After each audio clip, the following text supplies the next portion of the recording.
Meus amados irmãos, eu agradeço muito a Deus pela oportunidade que Deus me dá de ir lá na praia de Itapoá, está fazendo coisas diferentes nas nossas vidas, mesmo com o falecimento do meu pai, que eu comentei. O Senhor tem feito as coisas com que o Evangelho do Senhor seja pregado, pessoas venham sendo restauradas.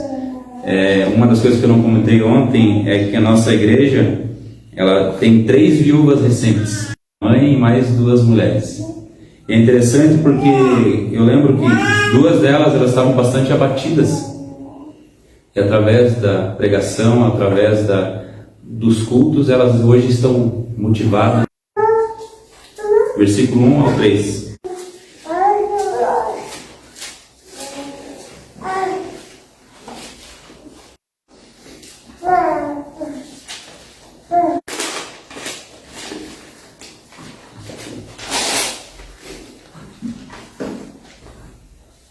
Amém?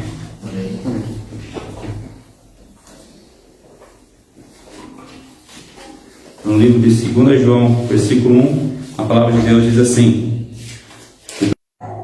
o tema da minha igreja deve conhecer a verdade. O apóstolo João, que a Bíblia fala como o presbítero, que ele se apresenta como o presbítero, nessa saudação ele utiliza a palavra verdade 4 vezes. Essa é a palavra, na verdade, que rege toda essa carta.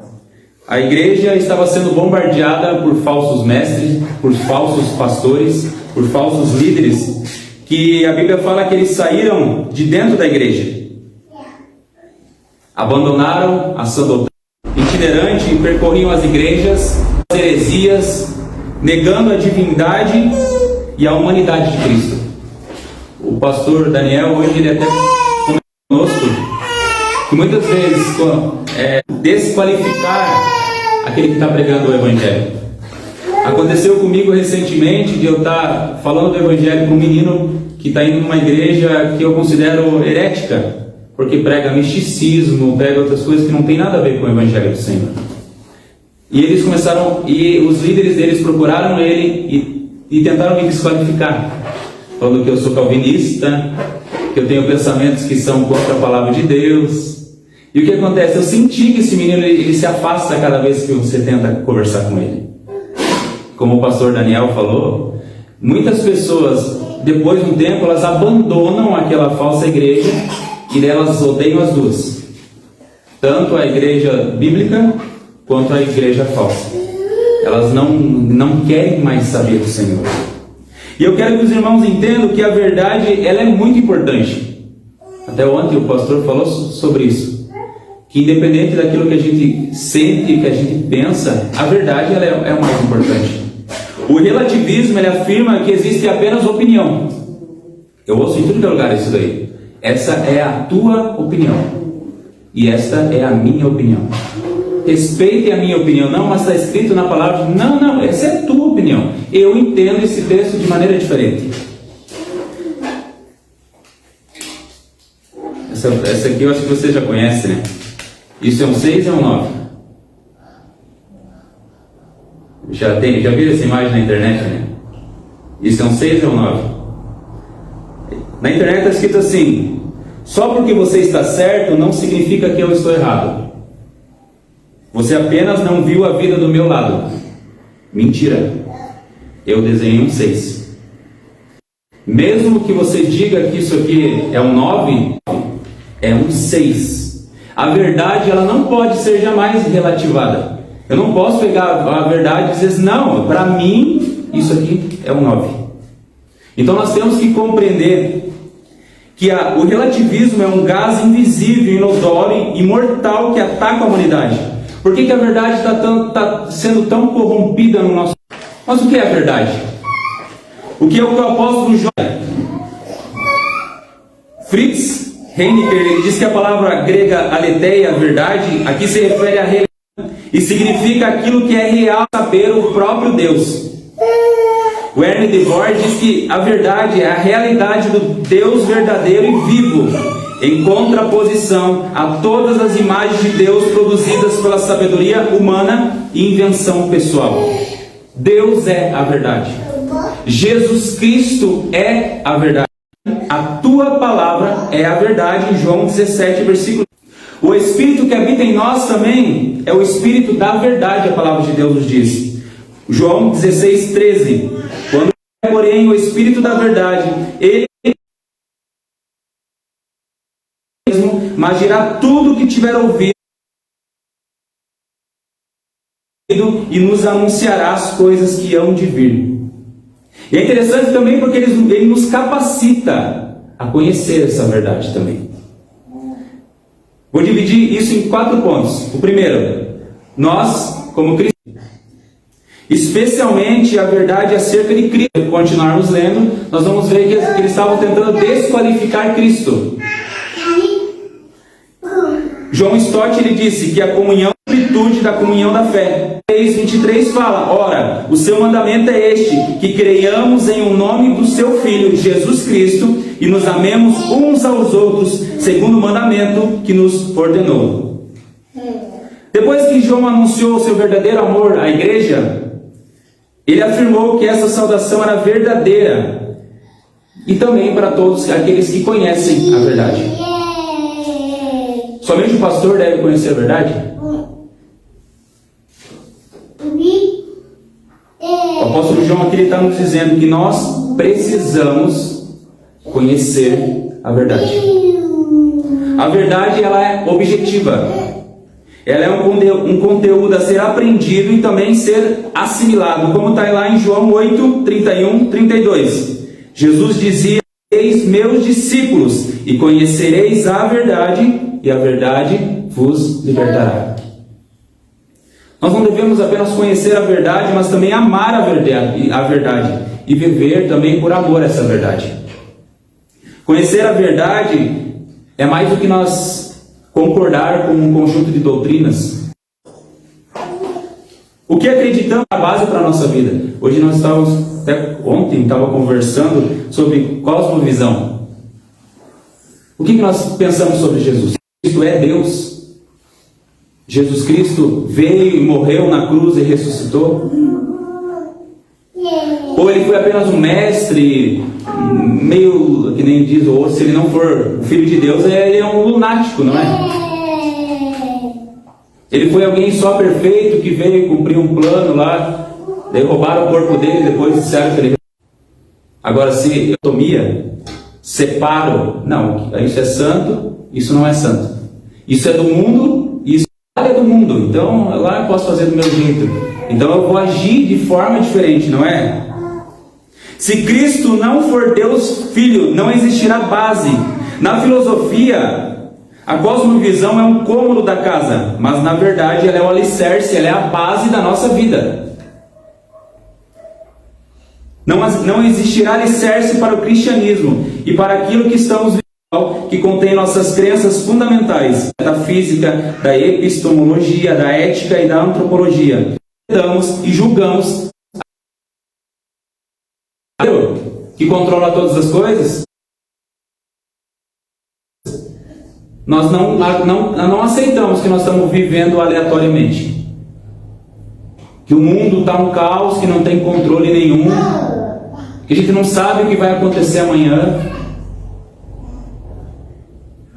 Eu quero que você perceba também por que o inimigo tenta atacar-nos sempre, e aos nossos filhos, tentando mudar a nossa maneira de viver, tentando mudar os nossos valores, tentando mudar a nossa mente. Satanás come fé no café da manhã. Ele já começa a nos atacar desde cedo, tentando tirar, não a fé que nos salva, mas tentando minar nossa fé no Senhor. Ele já coloca uma notícia cedo: nós não vamos comer mais picanha. Eu quero que você perceba que os filhos de Satanás, eles tentam rebaixar Cristo a menos um amigo legal, não é? Ele é todo amor. Ele jamais vai julgar alguém, não é? Eles tentam manipular que o cristão, eles tentam ditar aquilo que o cristão deve ou não fazer. Por isso é muito importante que nós tenhamos o conhecimento bíblico da verdade. Como filhos de Deus, é necessário nós termos o conhecimento da verdade, igreja verdadeira, o que a igreja deve fazer, como nós devemos cultuar o Senhor, qual a definição bíblica também de casamento, de família. Não é isso que a Bíblia fala. O que é estar com Deus? O que é felicidade? O que é nós estar sempre felizes com o Senhor? E de que forma que também que Deus é todo soberano, é todo poderoso na história? Em segundo lugar, a verdade ela deve estar arraigada em nós. Versículo 2 fala assim: por causa da verdade. E assim que nós... Um dia os falsos mestres professaram a verdade, porém eles saíram da igreja. 1 João 2,19. Eles saíram. Eles não apenas vieram, também se levantaram de dentro da igreja, porque a verdade não estava arraigada neles. Por conseguinte, eles não permaneceram na verdade. E há muitos que hoje apostatam da fé, abandonam a verdade que um dia eles falaram que estavam professando.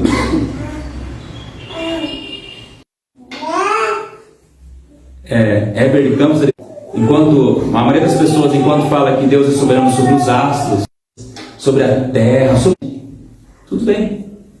Mas quando fala que é soberano sobre a minha vida, aí já é um problema. Não é?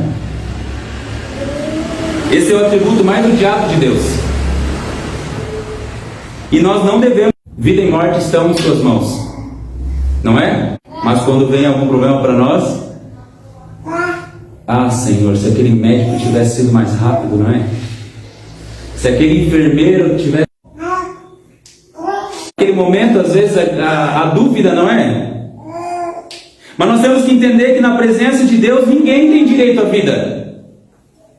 Cada respiração que nós damos é um presente de Deus para as nossas vidas. E a questão de respirar foi no Covid-19, muitas pessoas começaram a valorizar, né? Porque a gente respira quantas vezes por dia, a gente nem presta atenção, na verdade.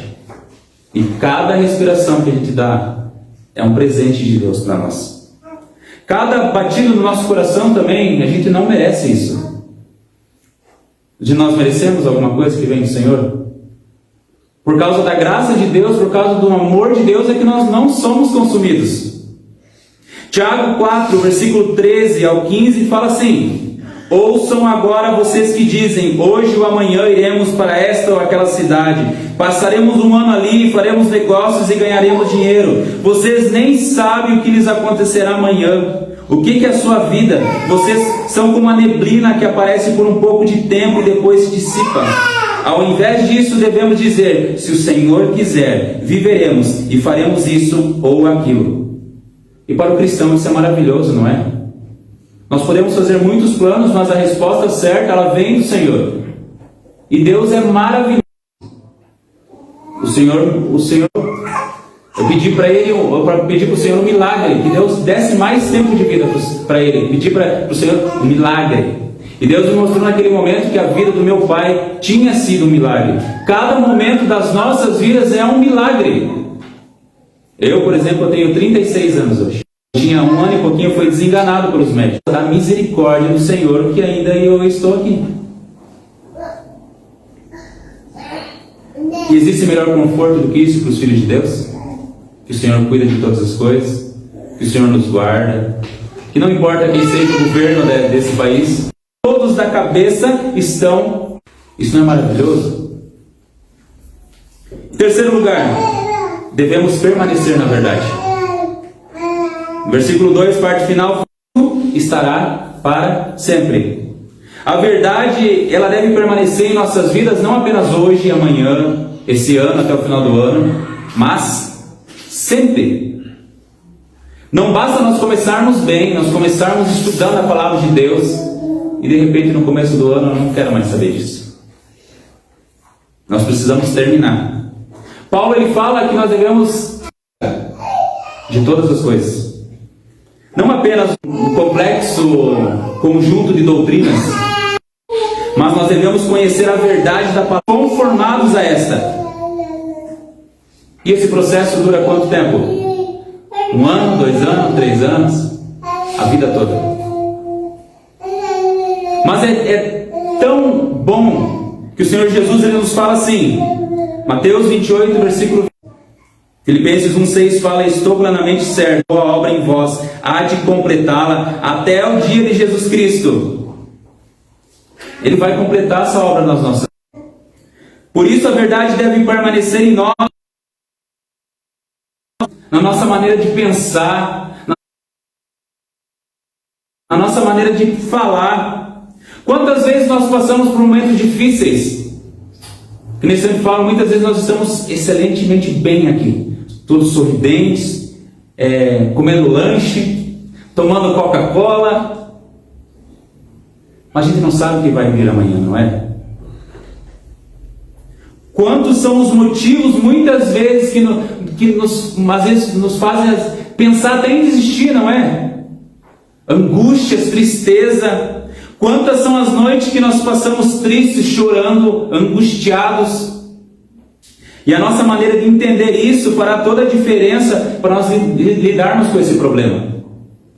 Nós cremos num Deus soberano, num Deus que nos guarda, que nos ajuda em todos os nossos problemas. Cremos que nós temos o Espírito Santo de Deus, que nos consola, que nos conforta. Por isso que a verdade, ela precisa sempre estar em nós. Nesses momentos de angústia e tristeza, são os momentos que mais nós nos achegamos ao Senhor. O momento que mais nós oramos, qual que são os momentos que mais nós oramos? Quando está tudo bem? John Piper fala que não são as coisas... E quando nós estamos... coisas ruins acontecem, o que a gente faz? De Deus Pai e de Jesus Cristo serão conosco em verdade e amor. O apóstolo João aqui, em semelhança àquilo que Paulo faz, menciona em sua saudação não apenas graça e paz, não é? Ele coloca graça, misericórdia e paz. A diferença é que só há paz para aqueles que estão em Jesus. Quando alguém morre, o que as pessoas falam? Que Deus conforte o teu coração, não é? Mas só há conforto para aqueles que estão em Cristo.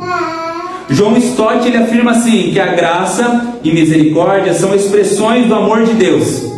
Graça para com os culpados e destituídos de méritos, misericórdia para com os necessitados e desamparados. Paz é aquele restabelecimento de harmonia com Deus, com os outros e também conosco mesmo. Isso nós chamamos de salvação, não é? Angustiados, agora nós temos paz com o Senhor. Nós não sentimos mais culpa por causa do pecado. A culpa muitas vezes faz com que as pessoas percam a paz. Não estou falando dos filhos de Deus. Mas a culpa leva muitas vezes ao suicídio, não é? Mas quando nós estamos no Senhor, o Senhor tira a nossa culpa e faz com que aquele texto de Romanos 8 seja aplicado nas nossas vidas. Mas condenação para aqueles que estão em Cristo Jesus. Ele viu que paz maravilhosa? Você cometeu um monte de crimes, mas daí você chega perante o juízo e diz assim para você: alguém veio e pagou o preço pelos teus crimes.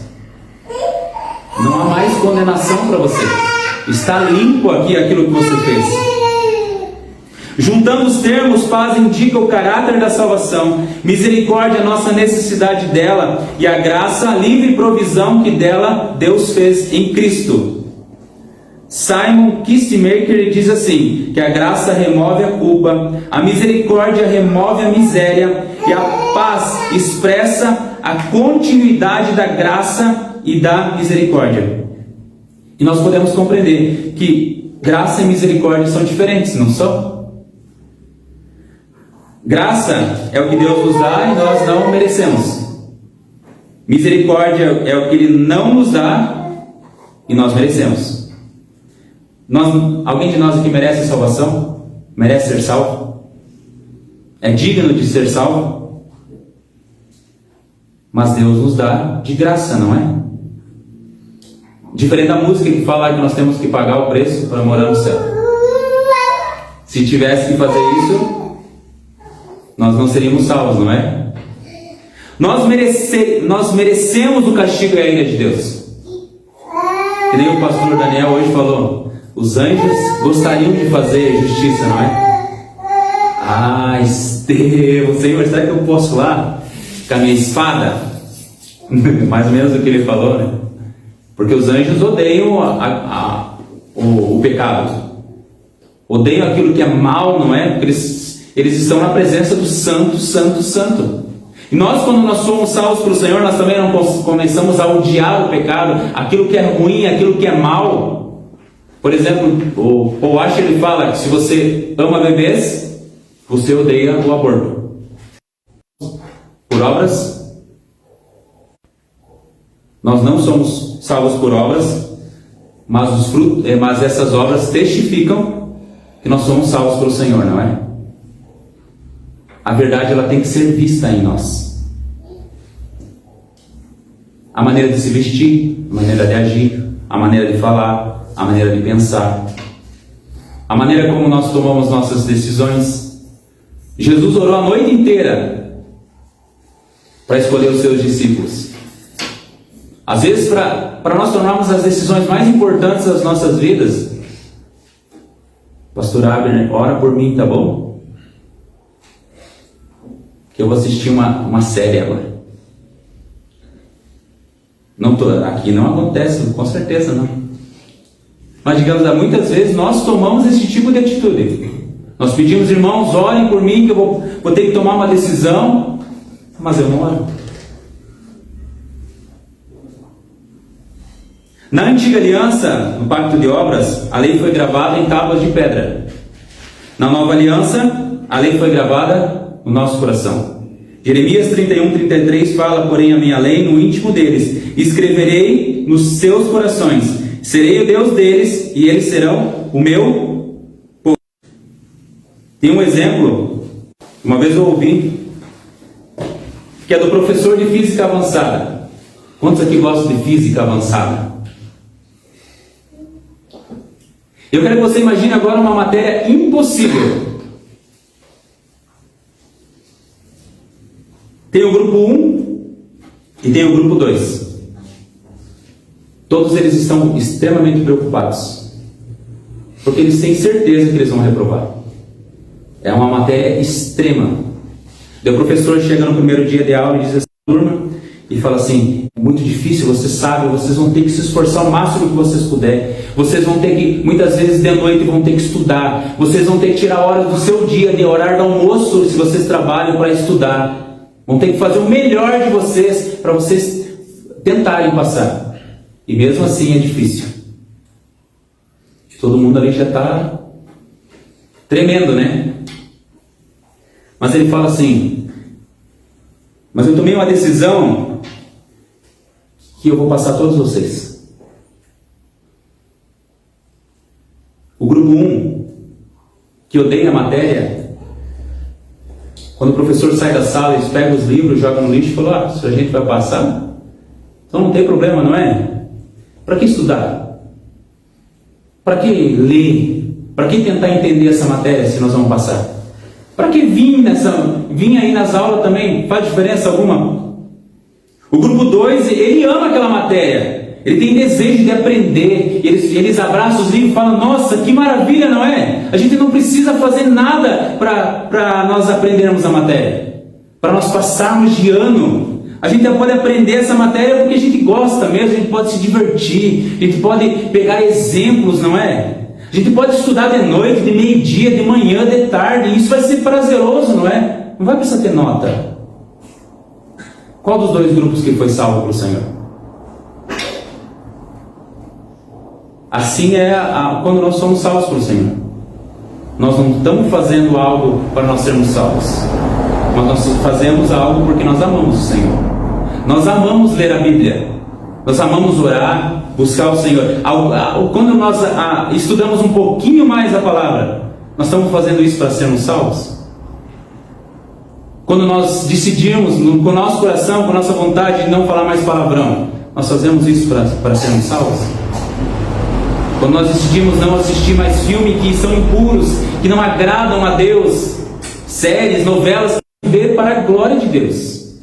a sentir desejo de fazer as coisas para a glória de Deus, seja no nosso casamento, no nosso trabalho, na igreja. Por que nós vamos na igreja? Para nós sermos salvos?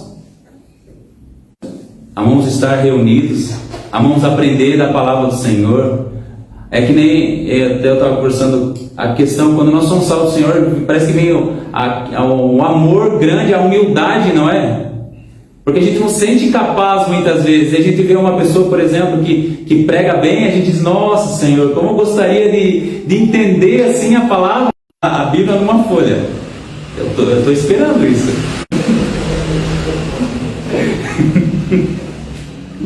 Para finalizar, meus irmãos, nós devemos conhecer a verdade. A verdade ela deve estar arraigada em nós. Nós devemos permanecer na verdade. A verdade ela deve ser vista em nós. É importante que a igreja, ela, não só pela verdade também, mas também pelo amor, pela piedade. Como eu até citei ontem, muitas vezes as pessoas elas se enchem de conhecimento, mas elas não têm amor pelas pessoas. Quantas vezes, que nem uma vez eu comprei uma Bíblia apologética, e Deus usou uma pessoa e falou assim, ó, está escrito lá como você combate o adventista, Voz da Verdade, Mormons. Imagine, vou pegar a Bíblia e vou digitar na internet, não é? É correto? Não é correto, não é? Nós devemos muitas vezes levar a palavra com amor. Nós não devemos ser só amor também. A verdade ela é necessária, endurece se não for suavizada pelo amor. Nós precisamos amar uns aos outros na verdade e falar a verdade uns aos outros com amor. A mesma coisa quando nós somos colocados como líderes, a gente conversa muitas vezes. Quando o Abner, por exemplo, vê que eu estou fazendo alguma coisa que não está certa, ele fala, ó irmão, é melhor não fazer dessa forma, que a palavra de Deus diz em tal lugar, não é? Ela tem que entender que ela tem que se arrepender. O presbítero, a senhora eleita e aos seus filhos, a quem eu amo na verdade, e não somente eu, mas também todos os que conhecem a causa da verdade, que permanecem em nós, e conosco estará para sempre. A graça, a misericórdia e a paz, da parte de Deus Pai e de Jesus Cristo, o Filho do Pai, serão conosco em verdade e amor. Amém? Vamos fechar os nossos olhos. Te agradecemos, Senhor, pela Tua misericórdia, pelo Teu grande amor, Senhor Jesus Cristo. Ó Pai, obrigado pela oportunidade que eu tenho de estar nesse lugar, Senhor Jesus, conhecer novos irmãos, Senhor, e já amá-los como meus irmãos, como parte da minha família, Senhor Jesus. Obrigado, Senhor, por ter me trazido até esse lugar com segurança. Obrigado, Senhor, porque eu tenho visto que tens guardado essa igreja, Senhor. Eles têm aprendido, Senhor, eles têm sido moldados à Tua imagem, Senhor, e à Tua semelhança, Pai. Muito obrigado, Senhor, por todas as coisas. Continue nos